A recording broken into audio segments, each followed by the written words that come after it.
Beneath the hull, I woke up to the sound of something breathing beneath the ship. At first, I thought it was the waves, or maybe my own chest. But no, this sound came from deep under the floor, low and heavy, like a beast trapped below us. The wood moved with it, groaning as if the ship itself had a heartbeat. We were chained side by side, shoulder to shoulder, our backs sticking to each other with sweat. The air was thick and foul, smelling of blood, sickness, and old fear. Some prayed, some coughed until they never moved again. Every night, when the ship grew quiet, the breathing came again.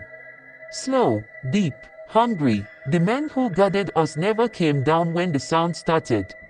They stayed on the upper deck, whispering, crossing themselves. One white man said it was the sea spirit, angry at the dead.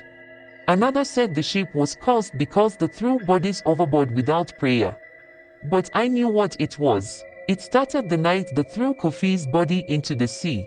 Kofi was the strongest of us. He tried to fight. They beat him till his skull cracked. Before they tossed him overboard, he looked at us and said, "I will not rest beneath this ship. I will take it down." That night, the ship breathed for the first time. By the third night, the sound grew louder. The chains on our wrists rattled even when no one moved. Someone whispered Kofi's name, and the whisper answered back. The voice came from the dark wood below, wet and broken. Then, one morning, a guard was gone. Only his boot lay near the food hole. The captain shouted for hours, but none of us touched him.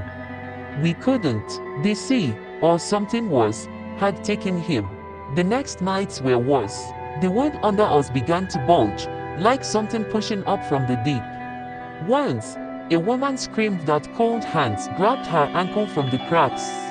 By morning, she was gone too. Then came the last night I remember. The storm hit without warning. Lightning tore across the sky. The ship shook and screamed like a dying thing. The breathing grew louder than the thunder, faster, like it was coming alive. Then the floor split open. A hand came through the boards, black water and boom. It grabbed the captain fast. The others ran, but there was nowhere to go. The sea swallowed us all. I remember falling into the dark, still chained, still hearing that breath beside me.